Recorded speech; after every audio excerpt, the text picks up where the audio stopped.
Um, I'm, in my lecture, going to be comparing the barbarians and the role they played in the Roman Empire to hackers in modern imperialist America. I don't have any projections, so if anyone wants to make, you know, funny little shadows on the wall, that's all right, to complement my presentation. All right. Just really wanted to say, it's kind of funny that my big brother actually looks exactly like this guy. Okay, I'm sorry. Okay, anyway, on with my presentation. Okay, well, my whole thesis statement was that in the time of the Roman Empire, they controlled, you know, basically what was known as Western civilization at the time. The barbarians were the enemies to their society. They're savages. They lived on the outskirts of the whole society. You know, they were kind of revolting, terrible people that, you know, everyone hated so much. And today, the United States, in their own, you know, trying to make themselves the center of the civilization, you know, in making their own type of structured culture, they are now encountering a new enemy, which can actually be compared, which are the hackers, the hacker community. Before I can actually go into actually making this comparison, I just want to talk about history and the cyclical nature, or the possible cyclical nature of history. So if I'm going to actually, excuse me, make comparisons of, you know, something that happened, you know, over 1,000 years ago and something that's happening today, it is kind of important to take a look at history and time in general. Now, if you really if you think about history and you think of the nature of history, history moves with time, right? So, you know, without time, there is no history. The reason how us as humans can recognize anything historical is by, you know, looking back in time. So history and time are running completely parallel with one another. In that sense, really, I mean, since time's continuous, time doesn't stop, you know, then how can history be cyclical if it's parallel, if it never stops, if it continuously moves? How can we possibly say that history is a cyclical thing? I'm sure everyone's heard, you know, the expression, "Oh, history is doomed to repeat itself," or, you know, something of that ilk, you know. Okay, maybe you haven't heard it, but if you have, then you know what I'm saying.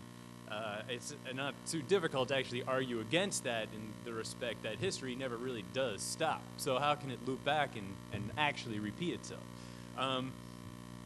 But if you really, you know, you take a look at history. Now, what is history? History is what we remember of generations past, of societies past. If we take a look at humans, where humans come from, I mean, no matter what,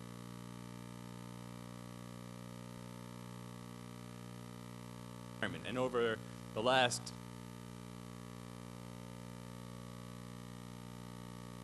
we've, you know, adapted to our surroundings and even gone so far to make our surroundings actually adapt to us.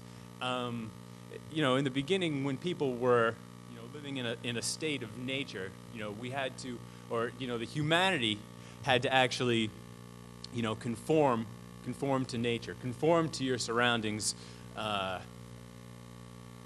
Eventually, ultimately, people began, you know, banding together, creating societies, groups of people working together. And, you know, these groups really, as we're going to see later, somewhat almost stopped the physical evolution of humanity as being adaptable towards nature. So, for example, we don't have to go out and hunt anymore. I don't have to go out and kill anybody. You know, the law will take care of that for me, you know, if I really need them to, you know. So, you know, in that sense, we've created these societies and these groups that help, you know, bring everybody together, govern everything. And even though they've somewhat stopped the physical evolution of, you know, the species, interestingly enough, by living inside the society and by conforming to the bounds that we've created, we're actually now evolving within the bounds of our society. And since we do that, as societies fall and collapse, history does tend to actually repeat itself. So even though it is a complete continuum, and it actually never does stop, you can't deny the cyclical nature of biology and of evolution and of all that good scientific stuff like that. And so therefore, since even though history and society are running parallel to time, because they're ultimately based on natural principles, they do tend to cycle back, or at least they definitely give the perception of cycling back and repeating themselves. So history does tend to repeat itself.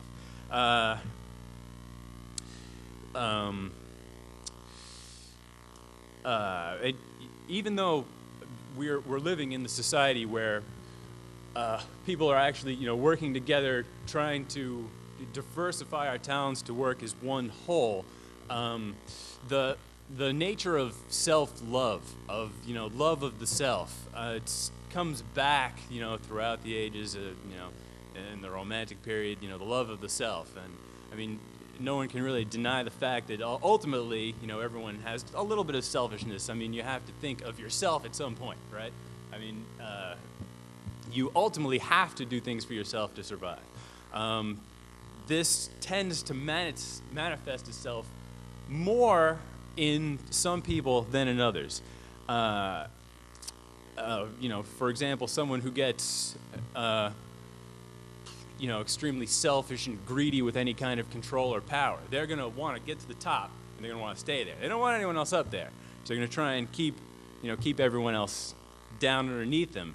And in that respect, in a society where control is necessary to keep everyone within these bounds, to keep them from escaping into the state of nature, and to keep them inside this world that we create to make us, for whatever reasons, to make everyone safer or whatever. The self-love, and love of the self needs to be discouraged at a larger level. And people, okay, look at me, I'm up here talking, blah, blah, blah, right? I'm talking, but I'm, all the people here at this conference that come up here and talk, well, maybe these are probably a lot of topics that are discouraged in general, that people don't exactly, or the powers that be don't exactly want a lot of these topics out there. And,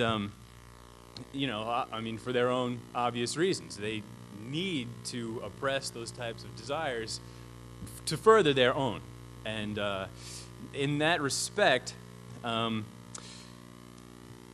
right, self-love is important, but unfortunately tends to be extremely denied. Now, if we take a look at the actual Roman Empire, okay, they had this extensive set of manners, what they called manners. It's like, okay, I'm a Roman, I don't go out and do stuff, I don't get my hands dirty, I'm a Roman, I'm a citizen. I got the army to protect me, I got, food whenever I want it from the granaries, I got all the corn I want, all this good stuff.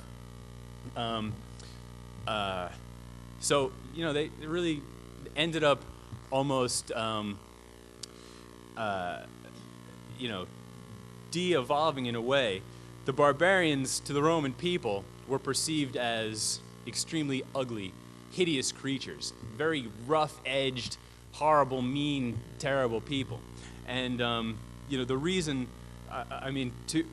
to actually portray them as such, as savages, or even as subhumans, like these destructive people that live on the fringes of society, of, their perfect world, by criminalizing these people, you're creating a negative pole for all the citizens to actually, kind of revolt against and shape themselves in respect to the opposite of what is negative for the society or negative for the culture.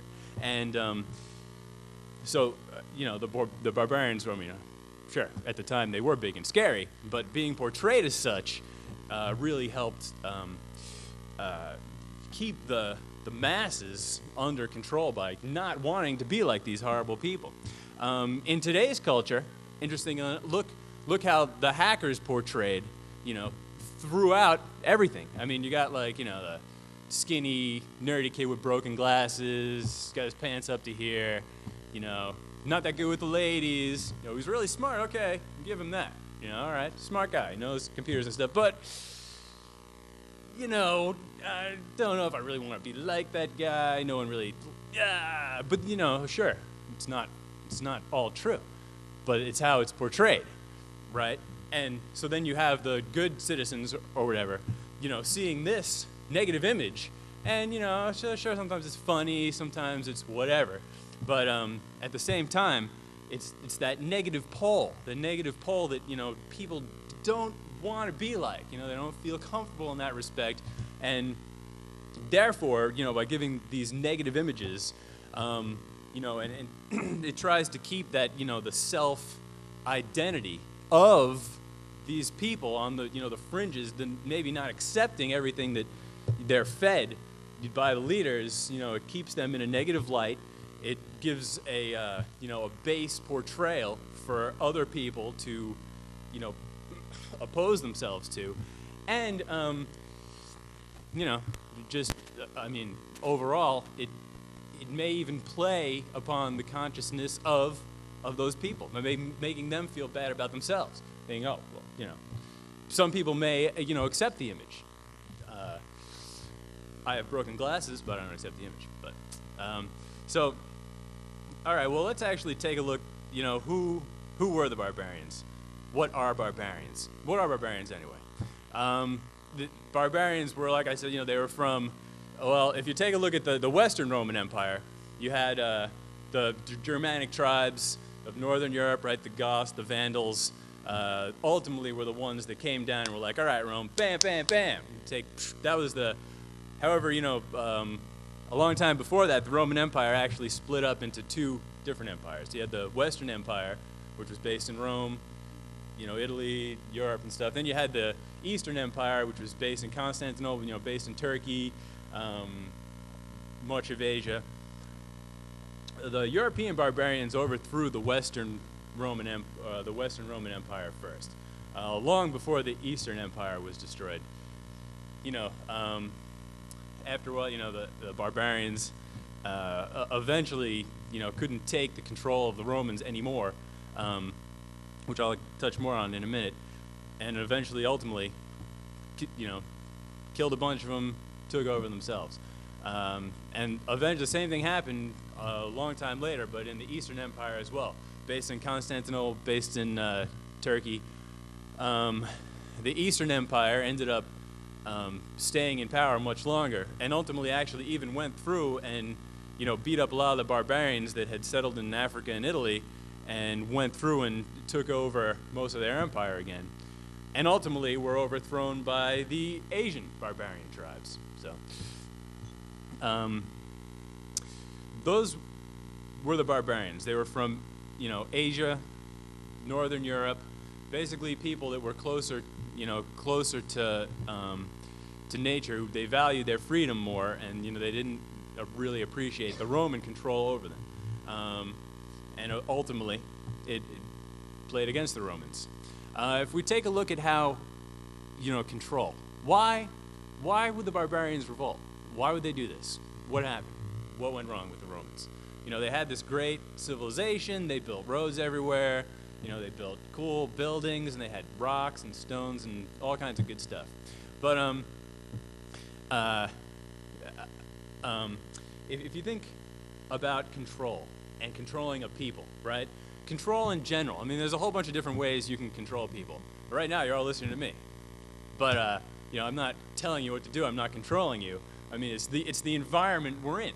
This environment we're in. You know, you're standing there listening to what people are telling you all day, or, you know, you're just listening it and then weighing it and reasoning with it yourself. In the Roman Empire, they would control their people. You know, they go in with big organized armies and swords and bop people on the head and be like, all right, bam, we're taking you over. And, you know, if you got 20 guys with swords run into your house and you're eating dinner, you're like, all right, whatever, fine, dude, take my money, get out of here. What? You know, but they would stay. And eventually, you know, the people, I mean, they had to accept this. They had no choice. because they were, imposed upon with a physical control. And if they got out of line, all right, kill them, beat them up, chop them, whatever it takes.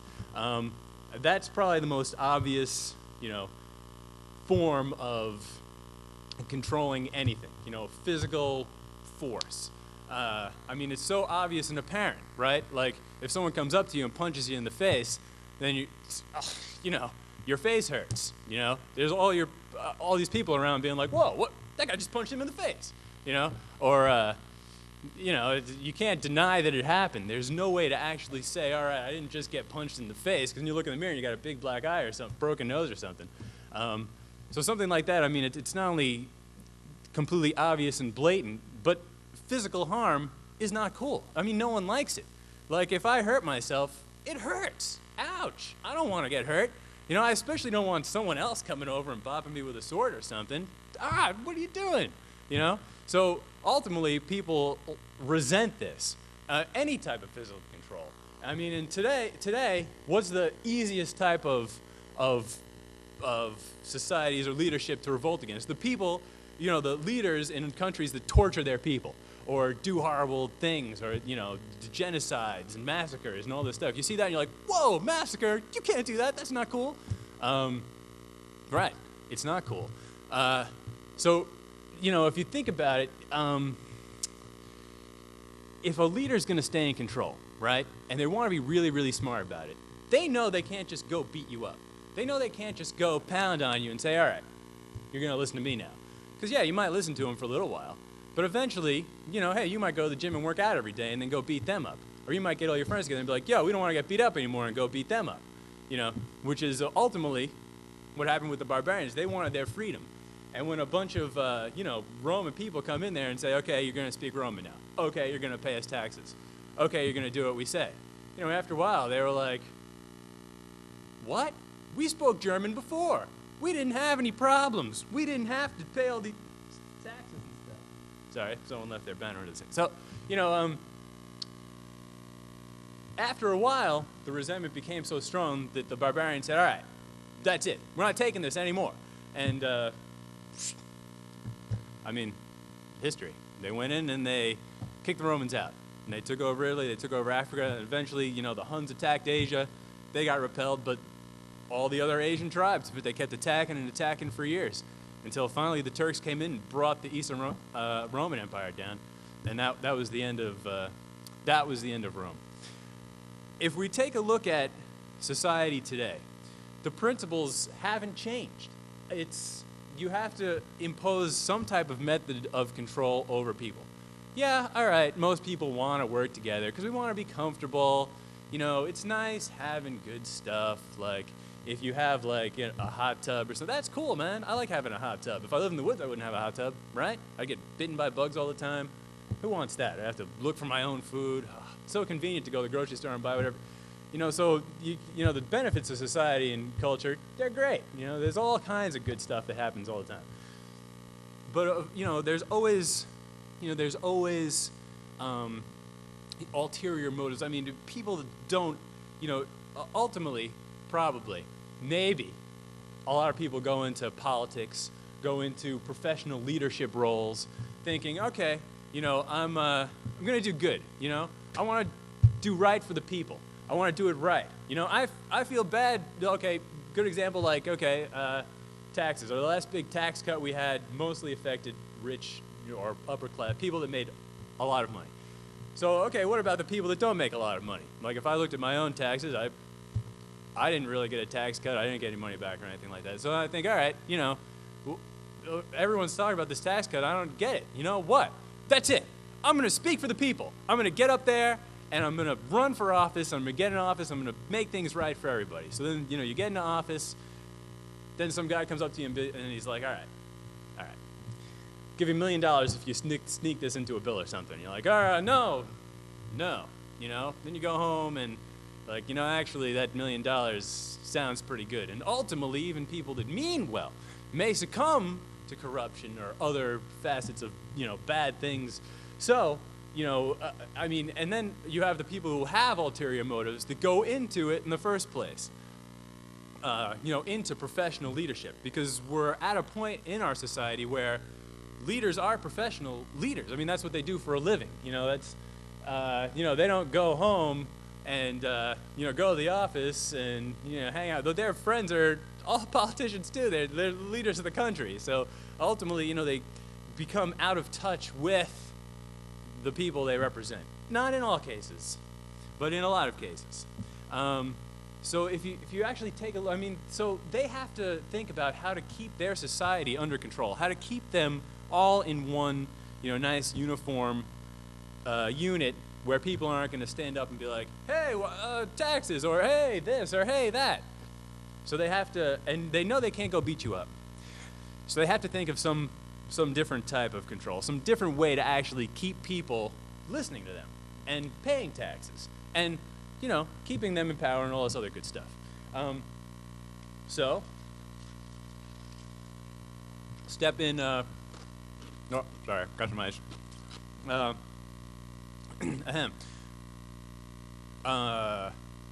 Mind control, information control.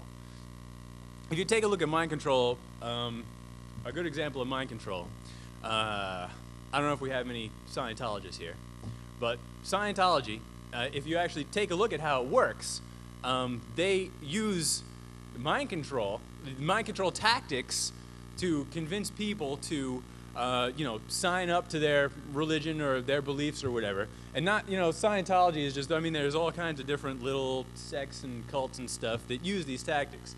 If you break them down and look at them, they're actually extremely simple. You could just find someone who's maybe not that happy, bring them into a room, show them a bunch of movies, have everyone there be like, oh yeah, friend, everything's great and happy here in this land, in our land, and everything's great. And they only feed you the information they want you to know, and ultimately, you base your decisions on the information that's given you. A good example is,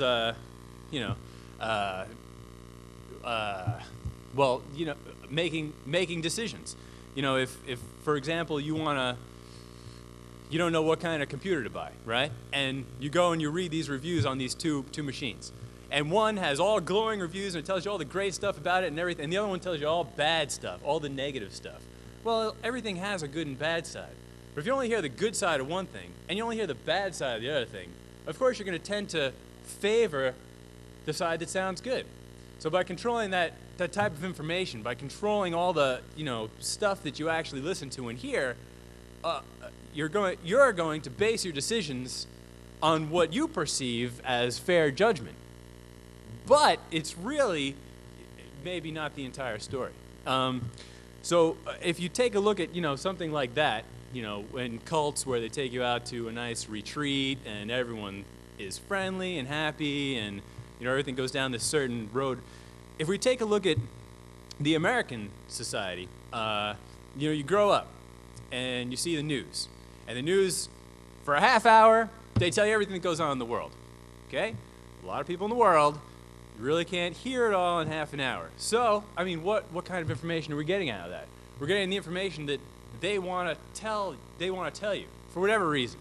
Be it, marketing, commercial dollars, or maybe some other agenda or whatever. But by only hearing these parts of the story or parts of the news and, reading newspapers and only getting a part of the story, ultimately, the people, the citizens of the country, are led down a single path, a single way of thinking. And all your decisions that you ultimately base, not just on world views, but ultimately these types of opinions are going to permeate their way into your everyday decisions. For example, if you're constantly, if your body adapts, or if your mind starts to adapt, just as a body would adapt to some kind of physical stress or something like that, your mind ultimately is going to start to adapt to the directions that they're pointing you towards. And those decisions that you're going to make are going to affect, your everyday life, family life, all this stuff, because your mind is going to begin to adapt, to the information that they give you. And just as in the Roman Empire, as the Romans were the Roman people, they didn't really have, to worry about fighting. They didn't have to worry about finding food or anything like that. Ultimately, their bodies became weak, and weak over generation after generation. And the physical principle of survival of the fittest is, it pretty much went away. Okay, whatever. That's not necessarily a bad thing, as long as everyone's happy and everything's cool. That's cool. But because they imposed a physical control over people, when their people became weak, the physically strong were able to knock them down and completely take them out. So if you take a look at the control imposed today over people, a mind control, it is a subconscious control.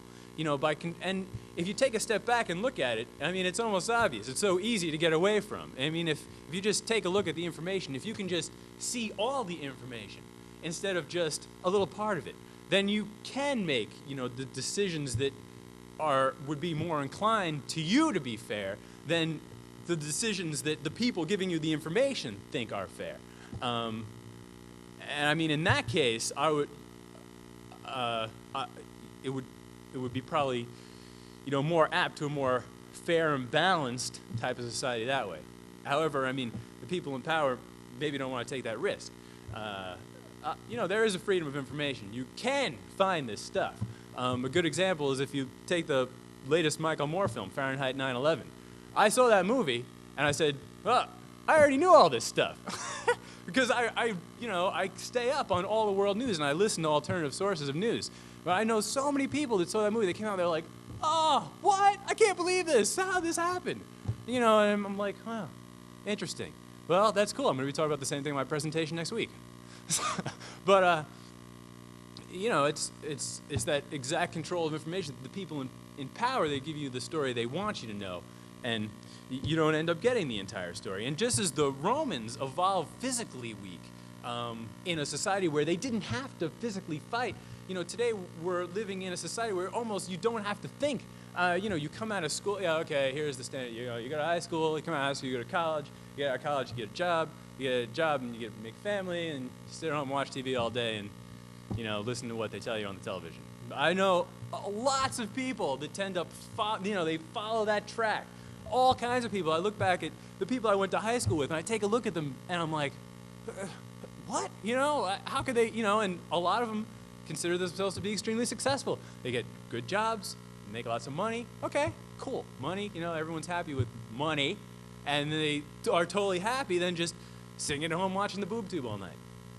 And they feel like, they're free in that respect. Which, okay, if they're happy, cool. But at the same time, if you take a look at, in the Roman Empire, genius. If you look at genius, when a group of people get comfortable and you don't, it kind of almost dulls the mind. It dulls the spirit. It dulls the body.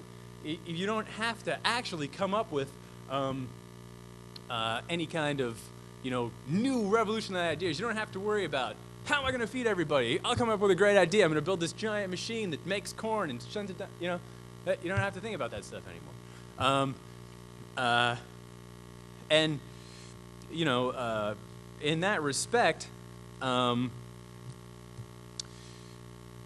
people ultimately, if this type of mind control in society continues, ultimately, just as the Romans physically degraded, American society is going to mentally degrade in the same exact way. Therefore, because of the implements of control, the instruments of control that are used, then you have basically a repeat of history in a theoretical sense. Yeah, it's not the exact same thing, but in principle, it is. But then if you take a look at people who do look at all the information, people who can get into these information sources, who can manipulate it, who can actually mess with the system and kind of shake them up a little bit so they're not totally hands-on with everything. These are the people that just as the barbarians were scary to the Romans, I mean, these are the people that are scary to, the Americans today. Okay, I'm an American, but, I mean, these are the people on the outskirts, the people who, the people in power don't want them so much, involved in all this stuff. Just as actually when, the Roman people became so weak that they no longer fought in their armies, where the armies even became weak, where they would march all day and they'd be like, this armor's too heavy. Do we have to wear it? And they were like, yeah, you're right, it is heavy. Take it off. Oh, man, these swords are heavy. We don't want them. So they had daggers instead. And so eventually the army degraded because they didn't have to fight. So they became, just like the people, they became weak. So what did the Romans do? They hired the barbarians in their armies because the barbarians were still really strong. Mercenary armies and all this other stuff. Okay, well, if you're going to hire the people that don't like you in your army, ultimately that wasn't so good for them either. But I mean, ultimately, if you look at the phone companies, when, all the freakers came in and started messing with the phones, who would they hire? The freakers. They hired them to make their security stronger. And today, when you look at security, a lot of security people, who do they hire when their networks are, in danger, whatever? They look to hire hackers. It's almost the same exact principle. It's almost like a mercenary army of people. They know the ins and outs of the system. They know how to bring it down. So who better to defend it, right? But it was ultimately the barbarians that ended up staying back. They weren't fully accepted. That didn't go in and help the Romans out. That ended up going off and doing what they did. So if you take a look, I mean, at the advantages, I mean, obviously, I've already covered, I think, all the advantages of barbarians and hackers. As long as there is an organized society, as long as there is an organized group of people working together, ultimately, they'll have to. I mean, they have to impose. As the thirst for power grows,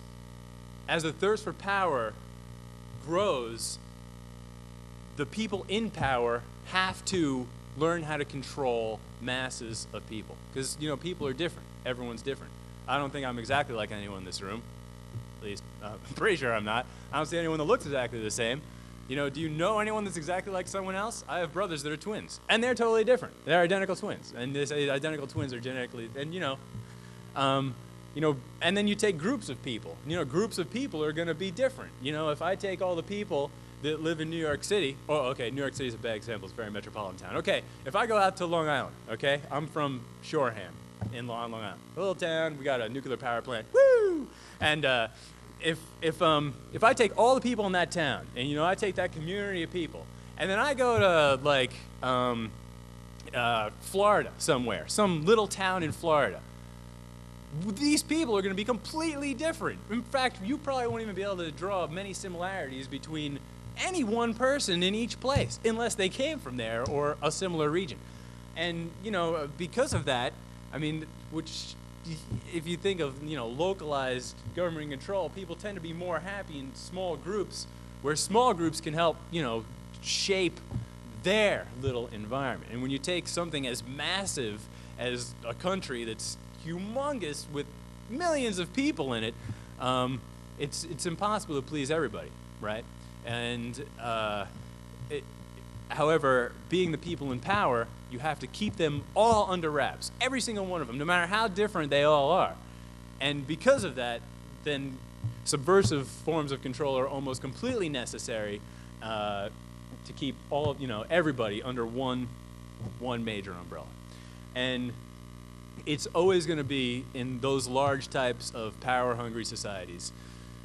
The people on the outskirts, the people who can resist and identify those forms of control, the people who can actually, stand on the outside, look in, and at least understand everything that's going on,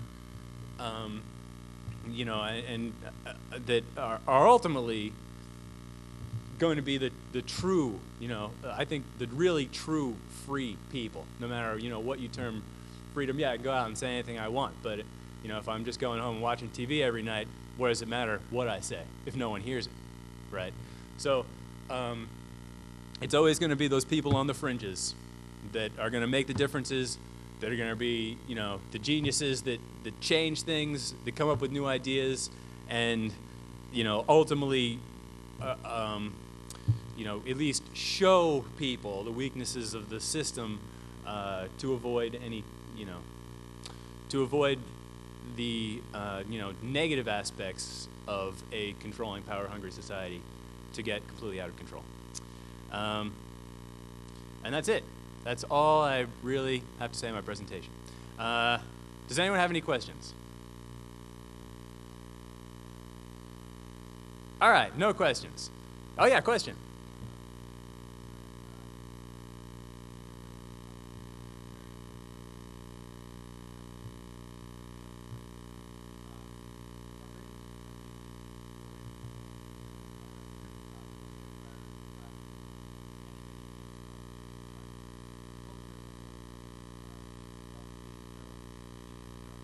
Mm-hmm.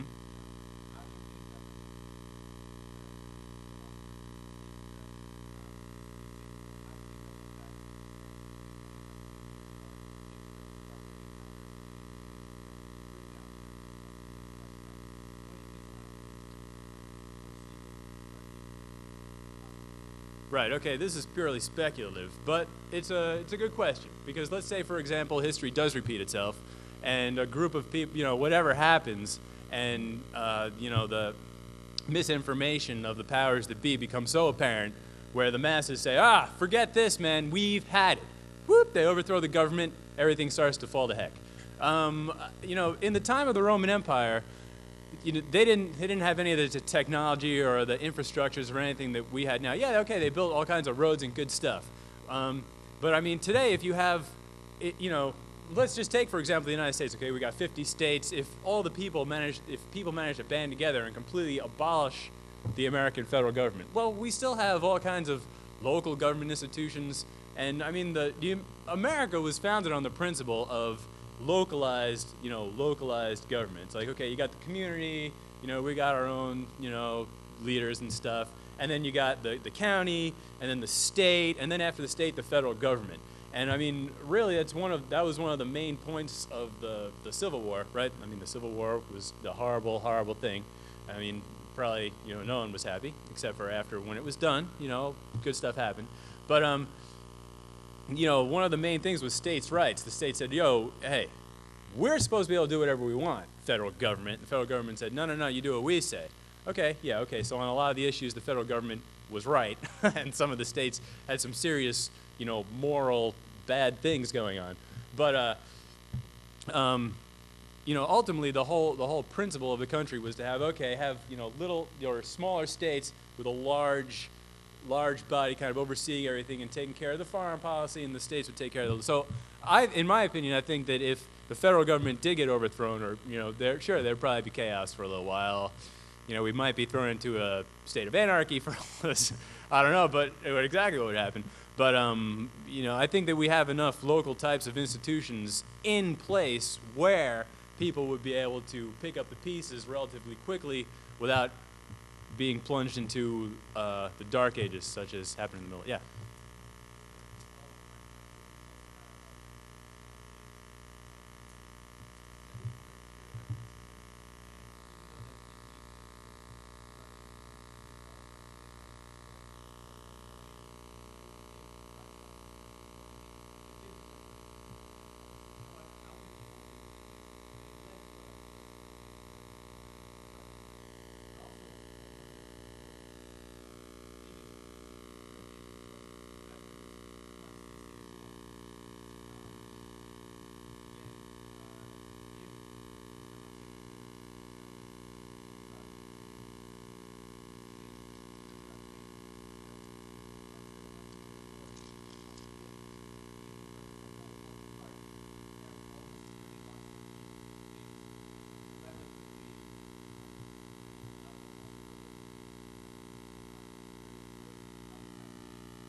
Well, that's difficult.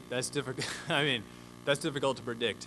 It seems as if you look at, I mean, the human race in general, war and fighting, it seems to almost be naturally inherent in human nature, which I mean, I don't like. I don't agree with it.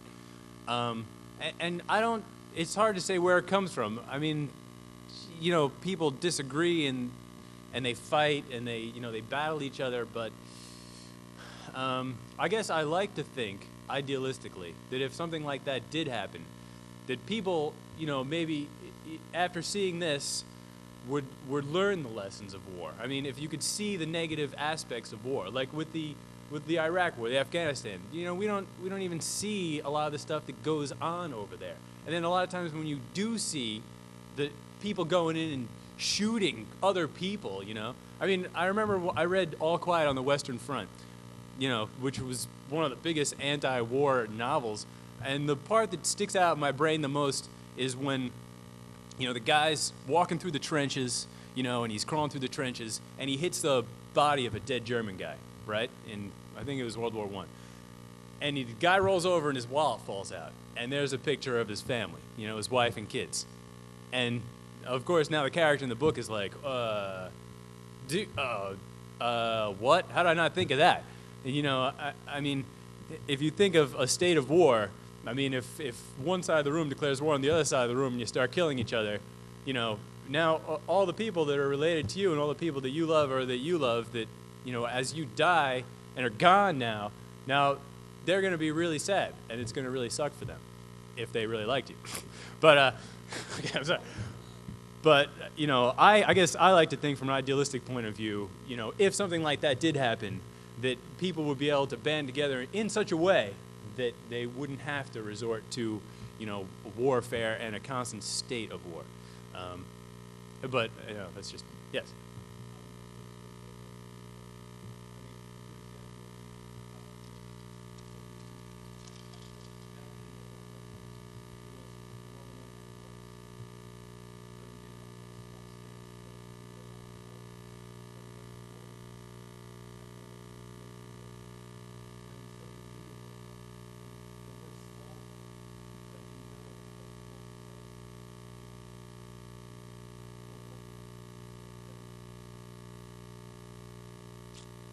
That's a good point. Yes.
That's actually, yeah, that's an interesting point, especially since America is, I guess, well, the largest power, certainly the largest military power in the world today.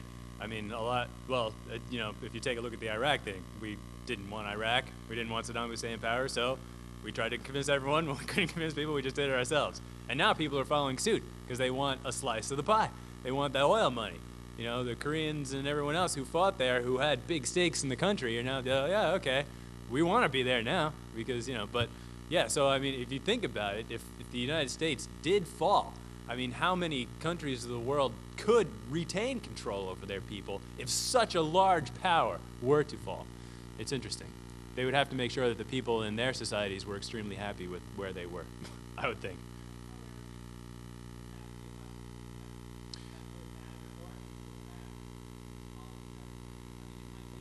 Yeah. Uh-huh. No, you're absolutely. It's extremely arrogant. I apologize. I apologize. You're right. That was a pretty arrogant statement, but but yeah, but I guess if you think about, okay, you're right. I mean, no, that's a good point. Yes, yes.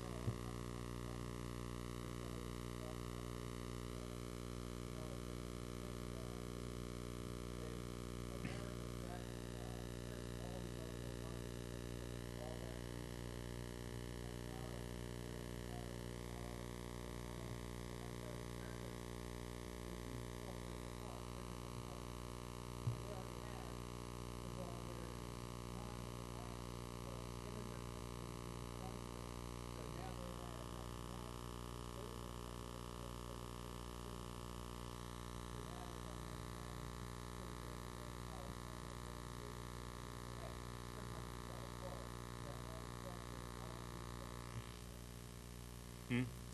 Yeah.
Possible. Hmm. Well, here, you had your hand up first in the front here. Yeah.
I love this discussion. This is incredible and great. We're running out of time, but here, let me tell you, you had your hand, so one more.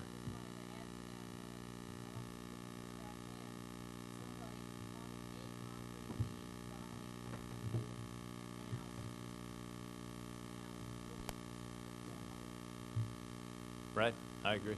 Okay, we got one more.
Mm.